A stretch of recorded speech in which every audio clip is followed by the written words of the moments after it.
ओम श्री परमात्मने नमः। जय श्री कृष्ण।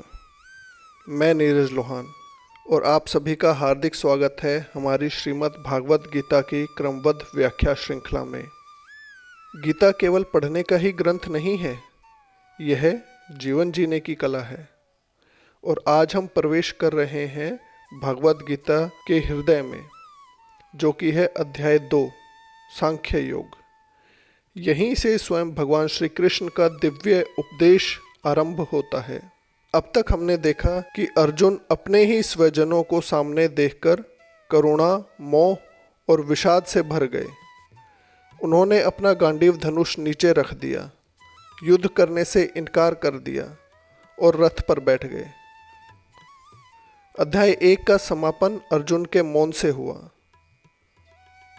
अब तक श्री कृष्ण मौन थे, किंतु अब मौन टूटेगा।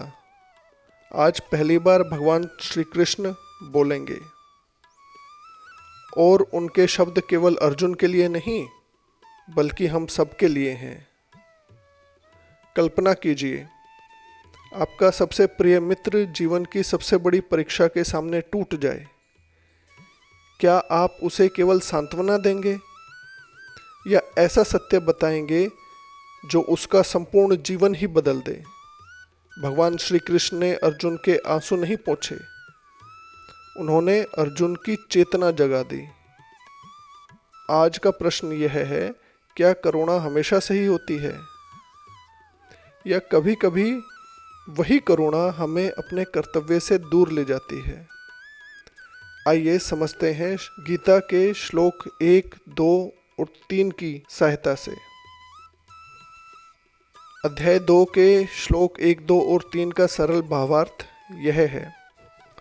अर्जुन कहते हैं, करुणा और शोक से व्याकुल अर्जुन को देखकर भगवान श्री कृष्ण ने उनसे कहा, हे अर्जुन, यह कैसी दुर्बलता है? यह तुम्हारे जैसे वीर के योग्य नहीं है। अपने हृदय की इस कमजोरी को त्यागो, उठो, अपने कर्तव्य का पालन करो। युद्ध अभी आरंभ नहीं हुआ है, शंख बज चुके हैं, सेनाएं आमने सामने खड़ी हैं, लेकिन उससे भी बड़ा युद्ध अर्जुन के भीतर चल रहा है।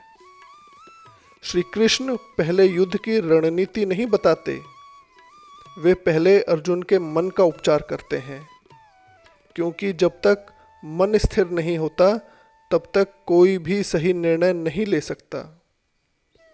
यहीं से भागवत गीता का वास्तविक उपदेश आरंभ होता है।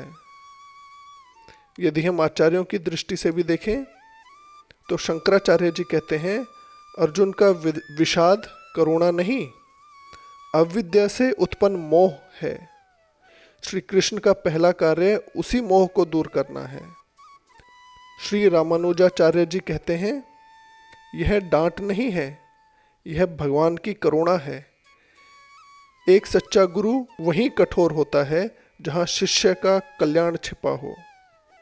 श्री माधवाचार्य जी के अनुसार भगवान अर्जुन को उसकी वास्तविक शक्ति का स्मरण करा रहे हैं।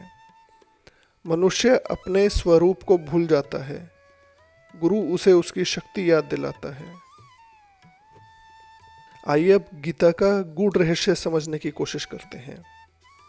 श्री कृष्ण ने अर्जुन से यह नहीं कहा कि रो मत, उन्होंने कहा उठो। गीता हमें सिखाती है, ईश्वर केवल हमारी पीड़ा नहीं सुनते, वे हमें उससे ऊपर उठना भी सिखाते हैं। सच्ची करुणा वह है जो मनुष्य को उसके कर्तव्य की ओर ले जाए। आधुनिक जीवन में भी हम इसके अनेक उपयोग देखते हैं। आज भी अनेक लोग ऐसे हैं जो निर्णय लेने से डरते हैं, असफलता के भय से रुक जाते हैं, भावनाओं में बहकर अपने कर्तव्य से दूर हो जाते हैं। ऐसे समय श्री कृष्ण का संदेश है, भावनाओं को स्वीकार करो, लेकिन निर्णय विवेक से लो। मनोविज्ञान की दृष्टि से भी यदि देखें तो तनाव की स्थिति में मस्तिष्क का भावनात्मक भाग अधिक सक्रिय हो जाता है, तब निर्णय क्षमता कम हो जाती है। श्री कृष्ण पहले अर्जुन की मानसिक अवस्था को चुनौती देते हैं, फिर धीरे धीरे उन्हें ज्ञान देते हैं। यह नेतृत्व और परामर्श का उत्कृष्ट उदाहरण है।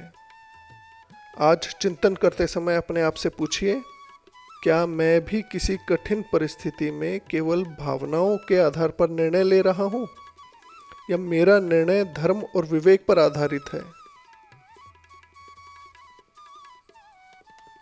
आज के अभ्यास में एक कागज पर लिखिए, ऐसी कौन सी एक परिस्थिति है जिससे मैं डरकर बच रहा हूँ।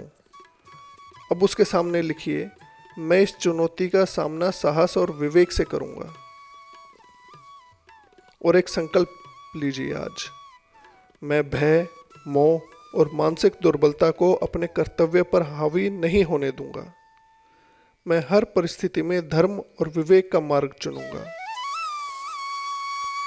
आज का गीता का सूत्र है, सच्ची करुणा वह नहीं जो कर्तव्य से दूर ले जाए, सच्ची करुणा वह है जो हमें धर्म पर अडिग रखे।